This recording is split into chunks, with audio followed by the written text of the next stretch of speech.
పూలతో శరణాగతులతో ఏడు కొండల పైన చక్కగా గోవింద హరి గోవింద ఆపదముక్కుల గోవింద అనాథ రక్షక గోవింద గోవింద హరి గోవింద గోవింద హరి గోవింద.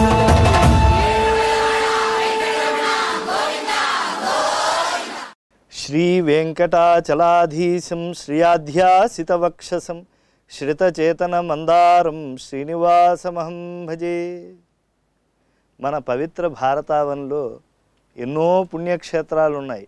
కొన్ని తీర్థమాహాత్మ్యాన్ని, కొన్ని క్షేత్రమాహాత్మ్యాన్ని, కొన్ని దైవమాహాత్మ్యాన్ని చెప్పేటువంటివి. కానీ త్రివిధాత్మకమైనటువంటి మహిమలు కలిగినటువంటిది ఏకైక పుణ్యక్షేత్రం ధరాలోక వైకుంఠం తిరుమల. అందుకే పురాణాలన్నీ ముక్తకంఠంతో వెంకటాద్రి సమంస్థానం బ్రహ్మాండే నాస్తికించన వెంకటేశ సమోదేవో నభూతో నభవిష్యతి అని ప్రకటిస్తూ ఉన్నాయి.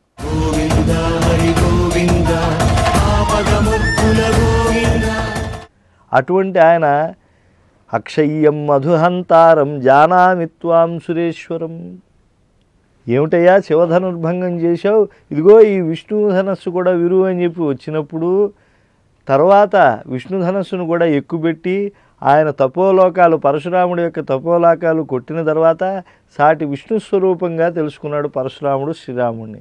కనుక రెండు రూపాల్లో ఆ కాలంలో ఉన్నాడు.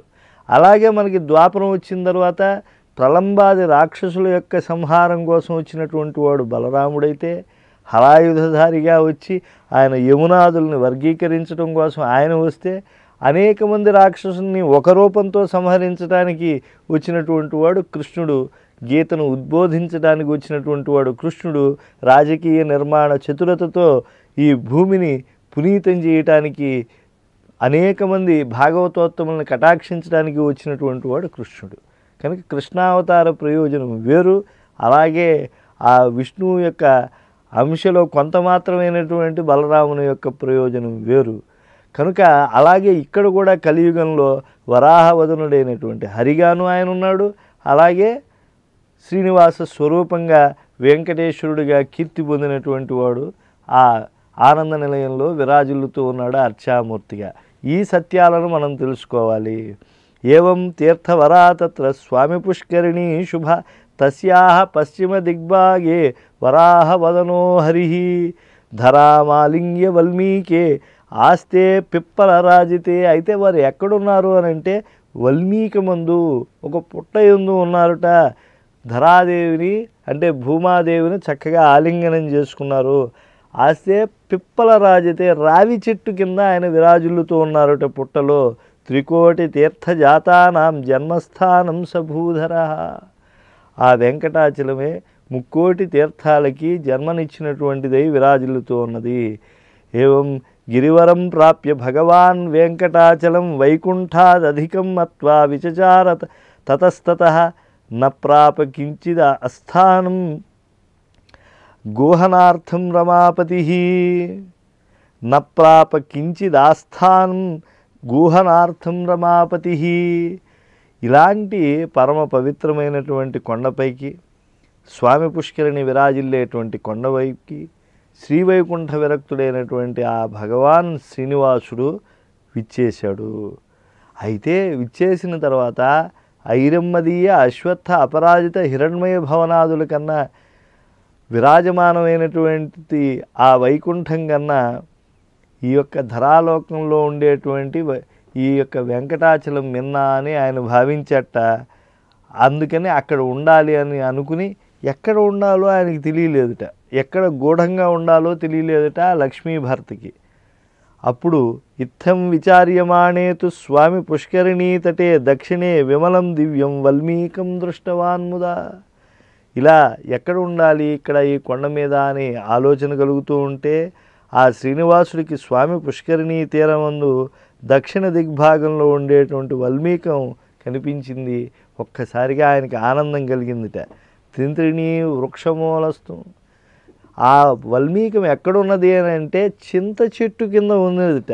భగవాన్ జగదీశ్వర. ఎలాంటి పదాలు వేస్తున్నాడు చూడండి. భగ శబ్దానికి 6 అర్థాలు ప్రధానంగా చెప్పారు. జ్ఞానము, ఐశ్వర్యము, వీర్యము, యశస్సు, శ్రియము, భోగము, ఇవన్నీ కూడా ఉన్నాయి. అయితే ఈ భగ శబ్దానికి అనేక అర్థాలు 6 రకాలుగా చెప్తూ అనేక విధాలు కూడా చెప్తూ ఉంటారు. కనుక ఇలాంటి గొప్ప శక్తులతో ఉండేటువంటి ప్రభువు కనుక ఆయన్ని భగవాన్ అని అన్నారు. అంతేకాదు ఈశ్వర అంటే అంతటా చైతన్యమూర్తి అయి ఉన్నాడు. కదలనటువంటి జడ ప్రకృతిలో ఉన్నాడు, కదిలేటువంటి జీవ ప్రకృతిలో ఉన్నాడు. అందుకే ఈశ్వర సర్వభూతానాం హృద్దేశే అర్జున తిష్టతి. ప్రతి జీవి యొక్క దహరాకాశముందు ఆయన చిన్నొందుతూ ఉంటాడు. మత్వేదం పరమం స్థానం తత్ర లీనో భవద్ హరిహి. ఇదే నాకు చాలా తగినటువంటి స్థానము అని చెప్పి ఆ చింత చెట్టు కింద ఉండేటువంటి ఆ పుట్టలోకి ఆ హరి వెళ్ళిపోయేట. ఏవం దేవే స్థితే తత్ర విగతం వత్సరాయుతం. ఇలా ఉంటే వత్సరాయుత కాలము ఆ స్వామి ఆ పుట్టలో ఉండిపోవటం జరిగింది. అతీతే ద్వాపరే చైవ అష్టావింశతికౌ కలవు. ఆ 28 అంటే 28వ కలియుగం ప్రారంభం అయిన తర్వాత ద్వాపర యుగం అయిపోయింది. ఎప్పుడైపోయింది ద్వాపర యుగం అంటే శ్రీకృష్ణ పరమాత్మ ఎప్పుడైతే ఆ అవతారాన్ని ఆయన విడిచిపెట్టేశాడో, శ్రీకృష్ణుడు అవతార సమాప్తి చేసిన తరువాత కలియుగం ప్రారంభమైపోయింది. తర్వాత అతీతే వత్సరే కశ్చిత్ కొన్ని సంవత్సరాలు అయిపోయిన తరువాత చోళరాజ నృపోత్తమ, ఆ సమయంలో చోళుడు అనేటువంటి పేరు కలిగినటువంటి రాజు చాలా ఉత్తముడు పాలన చేస్తూ ఉన్నాడు. అవతారం సమాపన్న నాగకన్యోదరే తథా తస్మిన్ చాసతి భూఖండం బహుపుణ్య ఫలప్రదం. ఆ తర్వాత నాగకన్యకు జన్మించినటువంటి వాడైనటువంటి ఆయన బహుపుణ్యముల యొక్క దివ్యమైనటువంటి భూమి అయినటువంటి ఆ వెంకటాచలాన్ని తన రాజ్యంగా చేసుకుని ఏలుబడి చేస్తూ ఉన్నాడు. బహుక్షీరప్రదాగావాహ. ఆ గోవులన్నీ ఎలా ఉన్నాయటంటే బాగా పాలిచ్చేట్లుగా ఉన్నాయట ఆయన యొక్క రాజ్యంలో. బహుక్షీరప్రదా గావః పుత్రావై పితృవత్సలాహ. ఆశ్చర్యం చూడండి, పుత్రులందరూ కూడా తండ్రి పైన ఎంతో ప్రేమగా ఉన్నారు. ఇక్కడ పితృశబ్దానికి తల్లిదండ్రులు అని అర్థం. ఈరోజు చూడండి, తల్లిదండ్రుల మధ్య భేదాన్ని చూసేటువంటి వాళ్ళు, తల్లిదండ్రుల పట్ల ఆదరణ లేనటువంటి వాళ్ళు కనిపిస్తూ ఉన్నారు. ఒక ముద్ద తినరా నాన్న అని తల్లి చిన్నప్పుడు బతిమాలి పెడుతుంది. అటువంటి తల్లి వార్ధక్యం వచ్చి ఒక ముద్ద పెట్టరా నాన్న అని అడిగితే పెట్టనటువంటి కొడుకులు ఉండేటువంటి దౌర్భాగ్య కాలం వస్తూ ఉన్నది. కనుక ఎప్పుడూ అలా ఉండకూడదు. తల్లిదండ్రులు కేవలం జన్మహేతువులుగా భావించకూడదు. రుణానుబంధం మనం ఎన్నో జన్మల్లో చేసిన పుణ్యం వల్ల తల్లిదండ్రులు మనకి జన్మనిచ్చేటువంటి ఒక దివ్యస్థితిని అందుతూ ఉన్నారు. కనుక వారి పట్ల ఎప్పుడూ ఆదరంగా ఉండాలి. అందుకే మాతృదేవోభవ పితృదేవోభవ అని చెప్పి మనకి శృతి చెబుతూ ఉన్నది. మనం తల్లిదండ్రుల్ని దైవ సమానులుగా, అంటే దైవాన్ని ఎలా అయితే ఆదరంగా చూస్తామో వాళ్ళను కూడా అంత ఆదరంగానూ చూడాలి అని చెప్పి చెప్తూ ఉన్నది. అలా చూసేటువంటి వాళ్ళతో రాజ్యం నిండి ఉన్నదట. కాలే వవర్ష పర్జన్య. మేఘములు అకాలంలో కులిస్తే అది కూడా ప్రమాదమే. మేఘములు వర్షములు ఇస్తూ ఉండాలి, కానీ అవి సకాల వర్షములై ఉండాలి, సజీవ వర్షములై ఉండాలి. అందువల్ల సస్యా వై బహుధాన్యదాహ. అప్పుడు పంటలన్నీ కూడా ఎంతో సంపదని అనుగ్రహిస్తాయి. చోళరాజు గారి ఆ యొక్క రాజ్యపాలనలో గోవులన్నీ బాగా క్షీరాన్ని ఇస్తూ ఉన్నాయంటే గోవు సమస్త జీవ ప్రకృతికి సంకేతం, ముక్కోటి దేవతలకి సంకేతం. కనుక దేవతలు సంతోషిస్తున్నాయి కాబట్టి, దేవతలందరూ సంతోషిస్తూ ఉన్నారు కాబట్టి గోవులు బాగా క్షీరాన్ని ఇస్తూ ఉన్నాయి. తల్లిదండ్రులను ఆదరించేటువంటి పుత్రులతో సమాజం విరాజిల్లుతూ ఉన్నది. సకాలంలో సజీవ వర్షాలు పడుతూ ఉన్నాయి కనుక పంటలన్నీ బాగా పండుతూ ఉన్నాయి.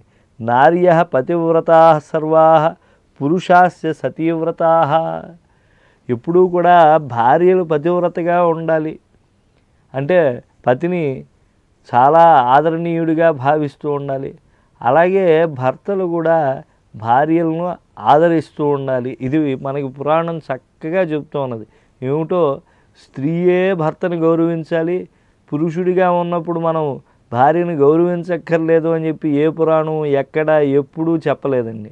కేవలం ఏదో కొంతమందికి ఉండేటువంటి భావన. పురాణం చూడండి స్పష్టంగా, పురుషాశ్చ సతీవ్రతాః, భార్యను ఆదరించాలి. నగ్రహం గ్రహముత్యాహు గృహిణీ గ్రహముచ్యతే అన్నారు. అంటే కేవలం ఇల్లు అనిపించుకోదు, ఇల్లాలు ఉంటేనే ఇల్లు అనిపించుకుంటుంది. కనుక యజమానురాలు ఆవిడ. నువ్వు ఎలా అయితే యజమానుడుగా భావన చేస్తున్నావో, ఆవిడ సంపాదించకపోయినా దాన్ని పరిరక్షించేటువంటి శక్తి కనుక ఆవిడ అంతే బాధ్యతతో ఉన్నది కనుక ఆవిడ కూడా అధికారం కలిగింది స్వామినిగా మనం తెలుసుకోవాలి. అది పురాణం మనకి ఇచ్చేటువంటి జ్ఞానం. ఇవన్నీ కూడా సత్యములండి, శాశ్వత సత్యములు. వీటిని అధ్యయనం చేయక మనకి ఏదో ఆంగ్ల భాషలో ఉండేటువంటి కొన్ని గ్రంథములు, సగము సంస్కృతము తెలిసి తెలియక రాసినటువంటి గ్రంథములన్నీ చదివి మనం అనేకమైనటువంటి వాళ్ళ మీద అనేకమైనటువంటి భావాలను పెంచుకుంటూ ఉన్నాం. మన గ్రంథాలని మన కళ్ళతో మనం స్వయంగా తెలుసుకుంటే సత్యం ఏమిటి అని బయటపడుతుంది. ఎంత చక్కగా చెప్పారు చూడండి. మంచి రాజ్యం అవ్వాలంటే నార్యః పతివ్రతా సర్వాః పురుషాశ్చ సతీవ్రతాః ఇత్థం శాసతి రాజ్యేస్మిన్ జనాః ఆనంద తత్పరాః. ఇలా చోళరాజు అనుశాసనం చేస్తూ ఉన్నాడు కాబట్టి ఆ యొక్క రాజ్యంలో ప్రజలందరూ కూడా ఆనందంతో ఉండగలుగుతూ ఉన్నారు. అయితే చోళ నృపగృహే బ్రహ్మాదీనాం ధేన్వాది రూపేణ స్థితి. ఈ సమయంలో ఆ చోళరాజు ఇంత ధర్మాత్ముడిగా ఉన్నాడు కాబట్టి బ్రహ్మగారు ధేనువుగా అక్కడికి రావటానికి కారణమైంది అని చెప్పారు. తస్మిన్ కాలే విధి సాక్షాత్ ధేనురూపం సమాశ్రిత. విధి అంటే బ్రహ్మదేవుడు. బ్రహ్మగారు సాక్షాత్తు ఒక ధేనుస్వరూపాన్ని ఆశ్రయించారట. బ్రహ్మాధేనో పాలికాభూత్ గోపాలి కమలాలయ.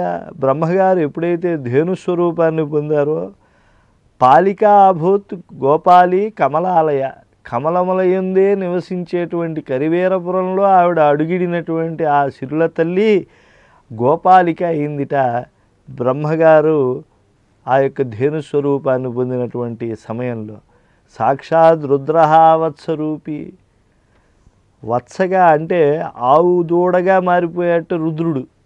బ్రహ్మగారేమో ధేనువైతే అమ్మవారు మహాలక్ష్మీదేవి గోపాలికి పక్కన నిలిస్తే రుద్రుడు ఆ దూడగా మారిపోయారు. తాభ్యాంచేయం సమాగత. ఆ బ్రహ్మరుద్రులు గోవత్సలుగా మారితే వాళ్లతో పాటుగా ఈ యొక్క చోళరాజు ఆస్థానానికి ఆ గోపాలికా రూపంలో ఉండే లక్ష్మీదేవి వచ్చారు. విక్రీయగాం మహాలక్ష్మీ. మహాలక్ష్మి అమ్మవారు ఆ గోవుని అమ్మింది. జగామ నిజధామచ. మళ్ళా కరివేరపురానికి ఆమె వెళ్ళిపోయిందట. గృహీత్వా తాం మహీపాల. ఎప్పుడైతే ఆ ధేనువుని ఆ భూమిని వెళ్ళేటువంటి ఆ చోళరాజు స్వీకరించాడో ముదమాప ప్రియాన్విత బహుక్షేర ప్రదాం తాం సహ పుత్రార్థమకరోత్తదా తతో ధేను సహస్రేణ సాకం శ్రీవేంకటాచలే. ఇక్కడ ఒక ఆశ్చర్యం చూడాలి. అప్పటికే ఆయనకి ఎన్నో ధేనువులు ఉన్నాయి. ఉన్నప్పటికీ ఈ యొక్క బ్రహ్మధేనువును చూసేటప్పటికి ఆయనకి ఆనందం కలిగింది. ఎందుకంటే ఈ యొక్క ధేనువు యొక్క రూపాన్ని చూస్తూ ఉంటేనే ఒక పవిత్రత. సాక్షాత్తు జగత్తును సృజించినటువంటి చతుర్ముఖ బ్రహ్మగారే ఒక ఆవు రూపాన్ని పోలితే ఆ రూపాన్ని ఆయన చక్కగా ఆశ్రయిస్తే ఎంతటి సౌందర్యమహితంగా ఉంటుంది. నిత్యము వేదం పఠించేటువంటి ఆ ధేనువును చూస్తే ఎంతటి ఆనందం. అది అంబా అందంటే వేదనాదమే కదా. వేదం యొక్క నాదం వింటే ఎంతటి ఆనందం కలుగుతుంది. కనుక ఆ ధేనువు యొక్క తేజస్సును స్వరూపాన్ని చూస్తే చోళరాజుకు చాలా ఆనందం వచ్చేసింది. ఆయన దగ్గరుండే 1000 గోవుల్లో దాన్ని ఉంచాడు. ఎంతో క్షీరం ఇస్తుంది, దీని క్షీరాన్నంతా కూడా నా పుత్రుడికి ఇవ్వాలి అని చెప్పి ఆ గొల్ల వాళ్ళందరికీ ఆయన చక్కగా చెప్పేశాడు. తతః ధేను సహస్రేణ సాకం వెంకటాచలే సా గౌహు జగామ నిత్యస్తు రమానాథం విచిన్వతి. కొండపైన స్వామి ఎక్కడో ఉన్నాడని చెప్పి బ్రహ్మగారికి తెలుసు, కానీ ఎక్కడున్నాడో గోరూపంలో ఉండేటువంటి ఆయనకి తెలియదు. కనుక అన్వేషిస్తూ ఉన్నాడు నిత్యము కూడా. ఎలా అయినా ఆయన ఉండేటువంటి స్థానాన్ని తెలుసుకుని ఆకలితో ఉన్నాడు ఆయన. ఎందుకున్నాడు స్వామి? కలియుగంలో తన భక్తుల్ని రక్షించాలి. భక్తుల్ని ఆయన రక్షిస్తాడా? తానే ఒక కర్మసూత్రాన్ని పెట్టేసి ఉన్నాడు. పాపము చేస్తే వాడు పాప ఫలము అనుభవించాలి, అలాగే ఆ కర్మసూత్రము చేత పుణ్యము చేస్తే పుణ్యఫలం అనుభవించాలి.